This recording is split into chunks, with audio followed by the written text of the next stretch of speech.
Welcome back, everyone. Oz here, and today I've got some r/OhNoConsequences. As per usual, I'll be reading you the post, giving you my opinions, and I hope you do the same down in the comments below. And without further ado, let's jump right into it. Cross-posted from r/Am I the Asshole. And OP nuked this one, so you know it'll be good.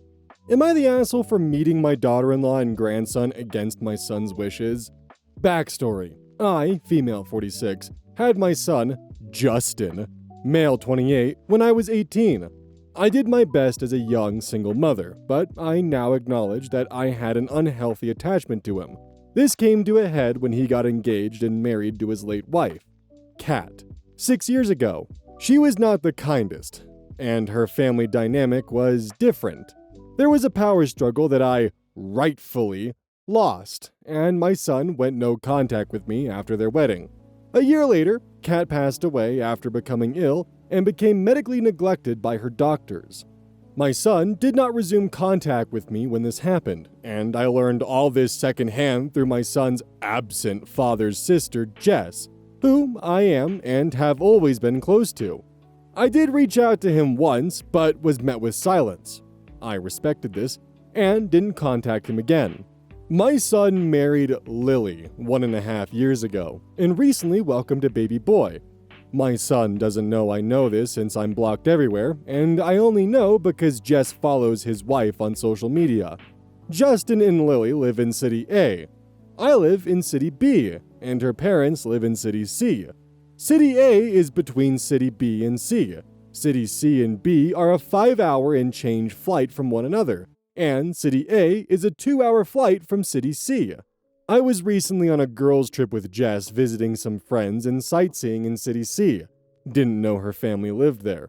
I have a flexible job, so I had no real end date for my trip. Jess and I were at the beach and she showed me a picture Lily had posted on her Instagram of her flight info and a caption about being sad to leave her family, but excited to go back home and see Daddy again. I couldn't help it. I got online and booked the same flight. I chose my seat and got one close to her, and then booked a second flight home from City A. I quickly went and packed and went to the airport. I got there before her, and I saw her struggling with carrying everything by herself in the waiting area. I offered to help her, and I even managed to convince someone to switch me seats to sit next to her. We talked, and she's a very nice girl, and I got to see my grandson. She told me about how she gave birth near her parents, and my son went home last week. But she was going today. I messed up at the end. I asked to hold him once we had landed, and she said no. I should have left it at that, but I just broke down. I told her who I was as I was sobbing. I told her I recognized her from pictures Jess had showed me. I begged her not to tell my son, but I just wanted to hold my sweet grandson once. She screamed at me, and security got involved. She left, I took my flight, and when I landed, I had an email from my son threatening to press charges against me. I don't feel I was in the wrong. I feel like I have been punished long enough. I respected his wishes, and I will be a wonderful grandma. Will? But my family and Jess are saying I was wrong. I feel lost, hurt, and confused. This is actually a beautiful example of missing reasons. That first paragraph that we have there where she, had a power struggle and rightfully lost, and this power struggle was so bad the son went no contact even after his late wife passed away, means shit went down and shit was not good. And I get the feeling that the elaboration as to what went down is purposefully omitted by OP. I also hope I don't have to spell out that the actions that OP took were just entirely unacceptable. And considering how drastic and dramatic the daughter-in-law's reaction was to finding out that she was sitting next to her husband's mother, really tells me that whatever she did was not good.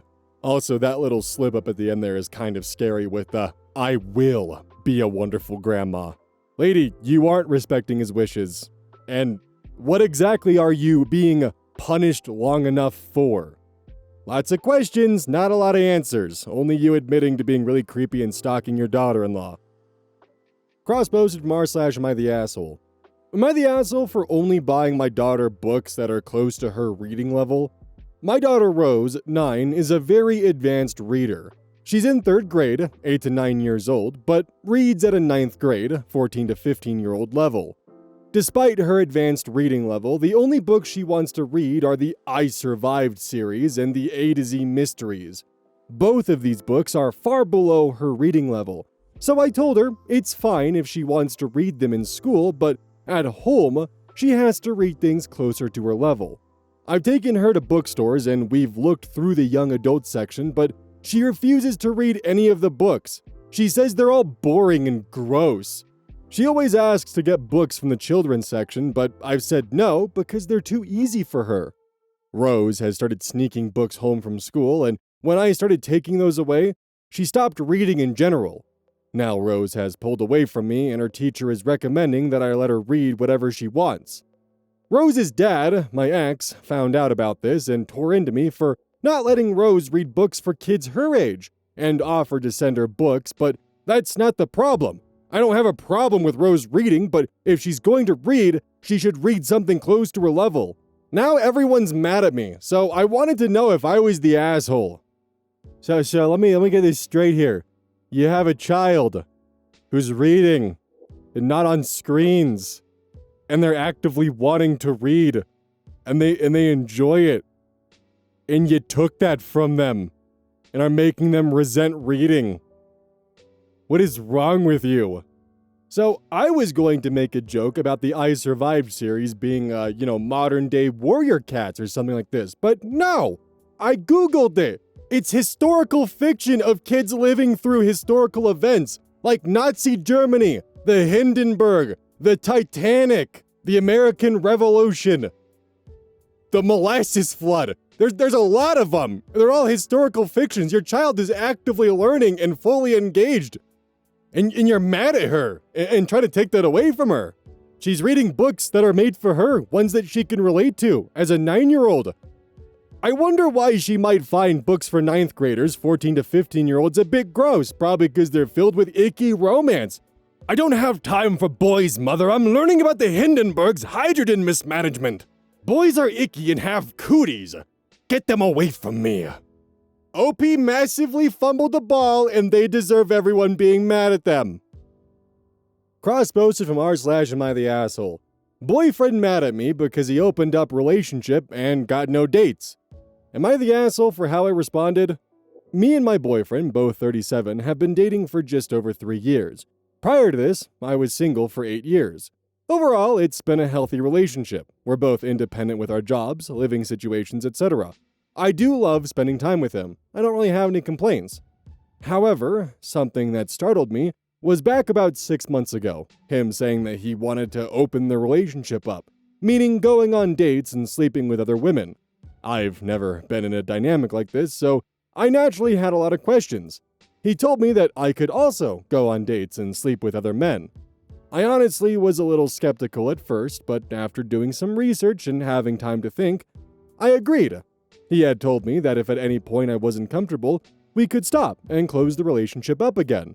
One of the rules was, we don't discuss with each other what we're doing or who we're going on dates with, etc. No! Y'all just went from good communication to the worst kind of communication. This is secrecy and he's probably trying to fucking cheat on you or something and get permission to. I'm sorry to interrupt here, but how are you supposed to communicate if you're uncomfortable if you don't know what they're doing or who you're doing it with? How are you supposed to communicate that, huh? How are you supposed to know when lines are being crossed? It's it's fucking bullshit. Anyways, I signed up to a dating app. Within a few days, I had 500 plus likes, and it's been pretty steady since. So I started matching with people, texting, and arranging dates. On average, I go on 1 or 2 dates a month. There are also some people in similar dynamics of open relationships that I'm going on dates with and sleeping with regularly. I quite like the fact that everything is non-committal, so even though I was skeptical at first, I'm enjoying the open relationship. As decided from before, I hadn't told my boyfriend about any of this. Oh God. I was at my boyfriend's house the other day and my phone was on the kitchen counter. He saw my notifications and then proceeded to go through my phone and read messages, including going through the dating app and whatnot. To say he was angry was an understatement. There it is. Turns out he opened the relationship up to take out a... Oh, he's saying the quiet part out loud. Turns out he opened the relationship up to take out on a date a younger colleague at his workplace, who misread his idea of a date as just a work lunch. He then openly told me that he wanted to see if it would work with her, so he could ultimately leave me for her. Oh, God, I hate being right sometimes. However, she didn't want him, and it seems like no one else did either. In the last 6 months, he's had a few rough dates, but no one additional to sleep with. I feel somewhat embarrassed for him. He demanded we instantly close the relationship up, and I told him that maybe we should just end things or at least take a break. He was outraged and called me names, but he was the one who wanted this dynamic, so what's the problem? I left, and as I walked home, I contemplated fully breaking it off with him.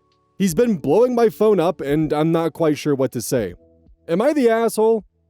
Okay, look, having an open relationship or even a poly relationship isn't for everyone. You just gotta be wired that way, and the biggest part of it, though, is communication. This started out like, green flags. Yeah, talking with each other, making sure you're on the same page, making sure that you're actually discussing things, and if someone isn't comfortable with it anymore or they want to pull back, then the relationship closes up. That's good communication. But then following that up with, but we're gonna keep it a secret from each other. That's not good communication. That's not how that should work. And it's gonna lead to exactly what we saw of one person potentially feeling a lot of resentment when they find out that their partner is, well, actually having success. See, the reason for having open communication and actually talking to your partner about who you're with, what you're doing, and all that kind of stuff is to avoid the consequences of, well, what we see here. It's to circumvent the whole cheating aspect of it, and to prevent basically the stereotype of, if they want to open up the relationship, they just want permission to cheat. That's why you need the communication, because it prevents that from being the case. Like in OP's case, he wanted to keep the secrets because he wanted to test out his game with the younger work colleague. See if that could pan out and then get a quote-unquote upgrade and kick his previous girlfriend to the curb. He wanted to keep it a secret because if, the first person that he suddenly started trying to open the relationship up for was for a work colleague, there would then be the suspicion of, oh, you just wanted permission to cheat. So that stupid fucking caveat of, we won't tell each other who we're with or what we're doing, it's him trying to be sneaky and him thinking he's big-braining it over here. I'd be curious what the polyamorous mafia, as well as those who are in open relationships, feel of my assessment, but that's the gist I'm getting from this. Cross-posted from r/stepparents. Uh-oh. Adult stepdaughter had her first kid and went no contact. Dear husband blames me, and we're constantly fighting. I'm using a throwaway because I'm in need of some honest opinions and suggestions to save my marriage. We're in counseling, and it isn't going well. I was originally child-free when we got married, and I didn't cope well to having a 13-year-old stepdaughter. Her behavior triggered my anxiety, and dear husband didn't hold any boundaries, and she came and went to my home as she pleased. It took time for me to tell him to adhere to every other weekend custody schedule, and I put my foot down when it came to talking to his ex outside a court-approved co-parenting app. When I posted about it here, the users told me I did good, and to let dear husband deal with his kid. I went full nacho that year as well. The concept of nacho, by the way, is where the step-parent doesn't get involved in any of the disciplinary actions. Stepdaughter started getting an attitude with me, and I spent her visits in my room or having a self-care day. We moved to a different state when she was 17. She could have visited herself since we didn't have money for plane tickets or every little event. She would buy her own and usually come around New Year's before going back. Dear husband and I have 2 bio kids now, and he wanted them to spend time with her. When I had my own, it was different, and I didn't want to be away. I didn't want them flying too much, so when dear husband visited, it was on his own.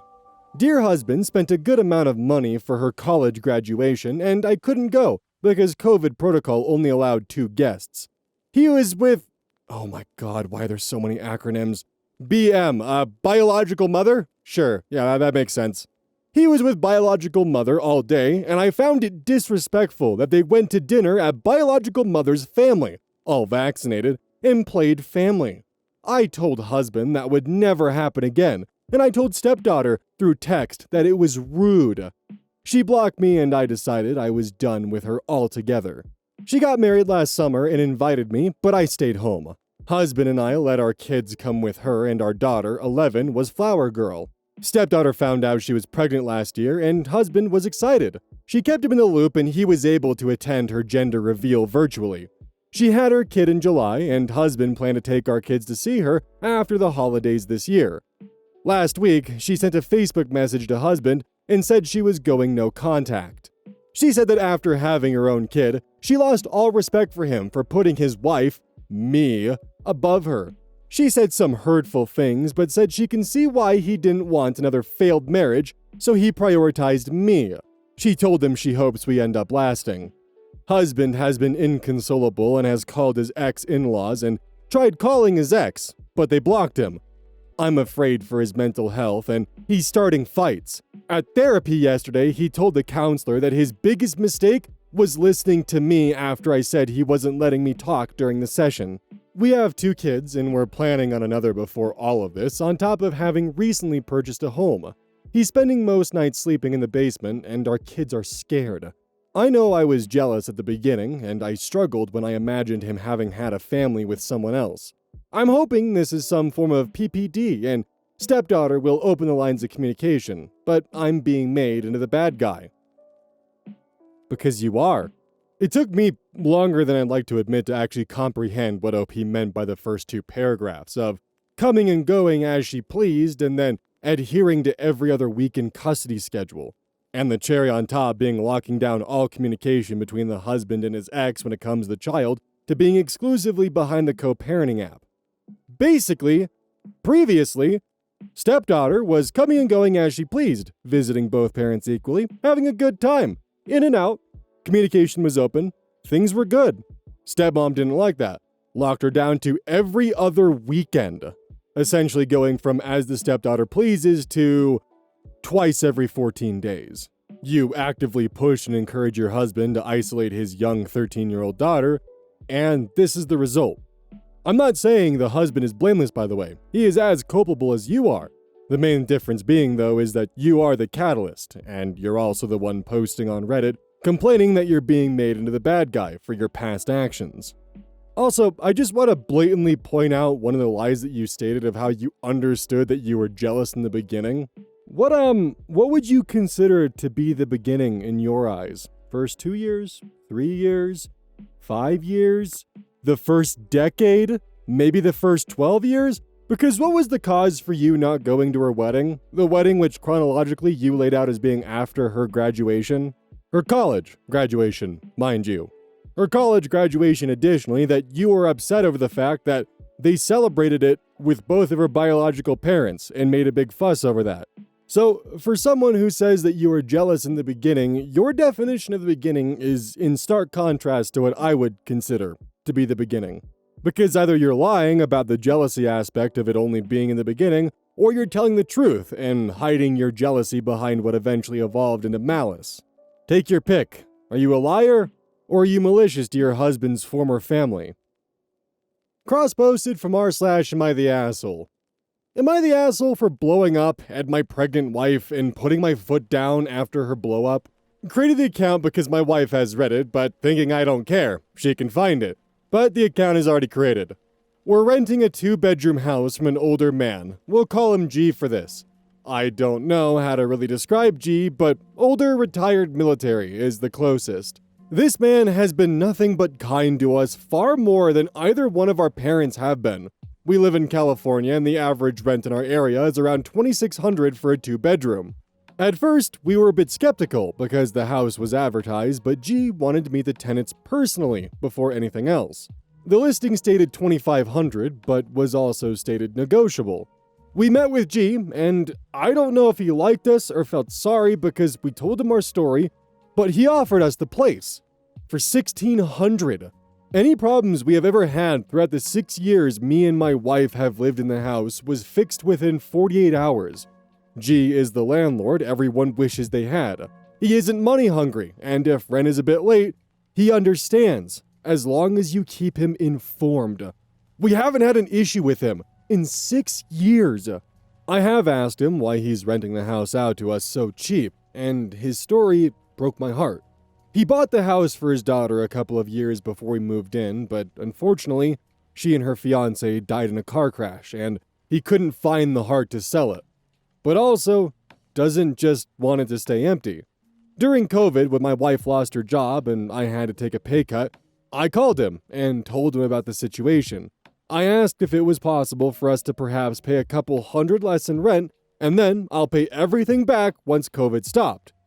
He came over and talked to me and my wife. After 2 hours of talking, he said that he would forgive half our rent until the whole COVID thing is done, and then we can just go back to the original contract. I can't describe how happy I was. I thanked him with tears in my eyes. The $700 we saved on rent, we were able to keep our head above water during that crisis. Above it, the kind of man G is. My wife is currently 5 months pregnant. G had some health scares, so we haven't seen him for the last 6 months. He came over the day before yesterday to tell us he's healthy again and will again take up the care responsibilities, so if anything is needed, to give him a call. He saw my wife, and obviously the belly, and asked how far along she was. We told him, and he just had this smile from ear to ear and said congratulations. Before he walked off, he said, "Kids are expensive, so as a baby gift from me, let's make the rent an even $1,000 until the baby is born." I have no idea why, but for some reason, this set my wife off completely. She started yelling at G, calling him an old man that's looking down on us and that he can take his useless gift and shove it up his ass. She was yelling for like 3 minutes, and every time I tried to stop her, she would just get louder and louder. I don't know what got into my wife, but at the end of her rant, she said if you really want to gift us something for our baby, you should not let us pay rent at all, you stupid fucking old man. That's what you call a gift. G took everything she said and didn't say a word back. His face just went from happy to completely emotionless. After my wife was done, he just left. I blew up on my wife and asked her what the fuck she was thinking, as G never did anything wrong to us. She just started to cry and refused to talk to me the rest of the night. Every time I brought it up, she would start crying, but I caught on to the crocodile tears and told her to just stop, because I want an explanation. Yesterday morning, before I left for work, I told her she better be ready because, ready or not, when I get home, we will talk about what happened, and I will not accept her fake tears. I got a text from G telling me we have to talk. He asked me to meet at the house at 5, and I agreed. We met up at the house, and he asked to come in. We sat in the living room, and he asked if my wife could join us, and she did. He didn't ask why, what happened, nothing. All he did was lay out what will be happening going forward.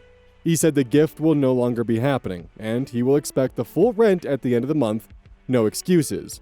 He said the rent will stay $1,600 until our lease is up for renewal, which is ending end of this year, and when the lease is over, we are more than welcome to renew, then he will be charging us market rate for the house. That is more than 1,000 increase. I tried to talk to him, but he refused to listen and then just walked out of the house. My wife was white as a ghost in the coach and stammered, what are we going to do? Because she knows a $1,000 increase in rent will lead us back to living on paycheck to paycheck. My paycheck is enough to cover literally every single bill until my promotion in 14 months. I blew up at her and told her this shit is her doing. She asked me to run after G and talk or call him and try and talk to him. But G is refusing. The only message I got back was, please contact me if it has something to do with the house, not for any personal matters, as our relationship will only be strictly landlord and tenant. That is it. My wife is frantically trying to call G and apologize, but he isn't answering her calls. She knows her part-time job paycheck might not be enough, and I told her we will need to downsize. She is not happy. I'm not happy with my wife at all, and she's calling me an asshole because I'm mad at her. $1,000 doesn't sound like a lot for some, but for me, it is a lot of money. My wife's paycheck would not have been touched for rent or anything, but now it has to. As I told her, she will cover the $1,000 if she wants to stay in this house, as I refuse to take up longer hours or more shifts. She's devastated because her part-time job salary might not be enough and she'll have to go back to full-time work. Sorry if my post is all over the place. I'm tired and my emotions aren't at the right place currently, as I'm stressing about things that haven't even crossed my mind before and things I haven't had to stress over. The situation sounds rough, I know, but like I said above, I'm up for a promotion at work for my manager's job when he retires in 14 months. I'm assured the job and have it in writing. The increase is enough for my wife to only work part-time, but that will only be in 14 months, and she has to cover the missing $1,000 for the rent, as I'm refusing. I don't want to move, but if she doesn't cover the missing $1,000 or can't, we will have to. Edit. I have asked my wife if G has done something or said something to her that caused her reaction to him wanting to give us a gift, and she, in tears, told me no, but can't or won't give me a reason. To me, in my mind, I took what she said at face value, and I believe that she thinks G was looking down on us, as she said when he made the offer. That $500 would have helped monumentally, and my wife knows that. She also knows getting a house like we currently have, and as good as we have it in the house, is not a guarantee, because we have read numerous stories on Reddit about other landlords, and she herself has always expected how lucky we have been. Edit 2. I worded it like shit in my post, sorry. Our lease is up for renewal, but our lease will basically be cancelled and not renewed. We will basically have to reapply for the lease, and the new amount will be market rate. He said for the fact that we have been good tenants so far, he will give us first options to the house. Edit 3 because it keeps coming up. I actually forgot how far Reddit can go with things. I know this sounds shitty of me, but I'm more sure that G hasn't slept with my wife than I am my wife has never cheated on me. Myself including, I have never met a man more set on morals and principles. He still wears his wedding ring even though his wife has been dead for more than 10 years. When I asked him about a woman or girlfriend in his life, he said no. His wife is waiting for him, and he will not disappoint her. Okay, I know that pregnancy hormones can be a bitch and can definitely lead to some pretty rash and just off-the-cuff decisions that you'll regret later, but how does this happen? How do you yell at someone for 3 minutes after they offered a $600 decrease in rent? It's actually kind of heartbreaking because it's pretty clear that G saw them, OP and his wife, as kind of like a surrogate family for him to look after. Sounds like he basically lost everyone and just had finally something in his life that he was able to actually do good on. And saw a couple, saw that they were building, saw they were struggling, wanted to do right by his family members that have since passed, and decided to give them a pretty nice break in life. And then he gets yelled at for 3 minutes when offering them an even larger decrease in rent until the baby's born. I'm guessing that's probably one of the things that OP is stressing about that previously he didn't have to stress about is how are they going to also handle childcare now? Because that's going to be something they're going to need to think about and an expense they're probably not prepared for. Like, I'm actually just sitting here secondhand devastated for G and OP here, and I feel nothing for OP's pregnant wife because I'm just dumbfounded as to how this happens. Like, I know that pregnancy hormones can be whack, as I mentioned earlier, but they can't be this whack, huh? Like, this has to be like a symptom of something that's deeper down, right? Right? Cross-posted from r/confession. I stole from my friends, and now I lost them forever. The other night, my friends and I went out, and we had a couple of drinks. I was intoxicated, and I don't know why, but I stole something from them. The next day, they came to my house and confronted me about it. I lied to them and said I don't know what they're talking about. But they caught me, and I confessed to taking it. They told my parents what I did, and they're disappointed in me. How old are you? I assume with you going out to drinks that you're probably at least an adult, but why would they tell your parents?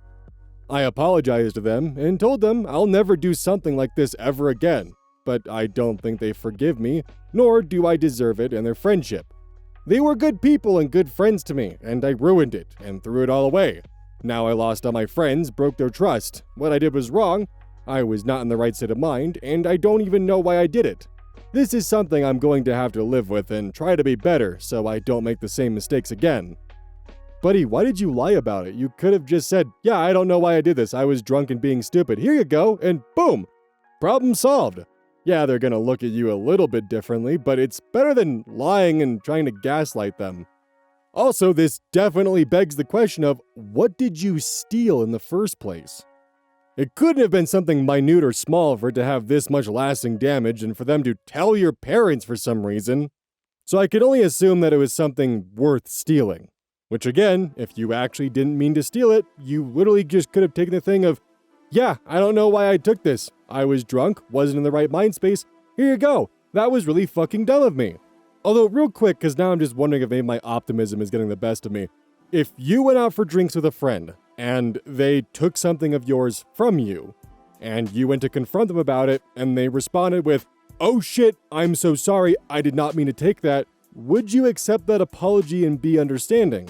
I also, now that I think about it, feel like time is a bit of a factor. Like if you went out for drinks Friday night, and then Saturday morning you confronted them of, hey, you took this from me last night, that's one thing, but if it's like Monday morning and they've had like plenty of time to realize they took it but didn't bring it up to you, and seem to just have no care or intention of actually returning it to you, I think that would play an additional factor as well.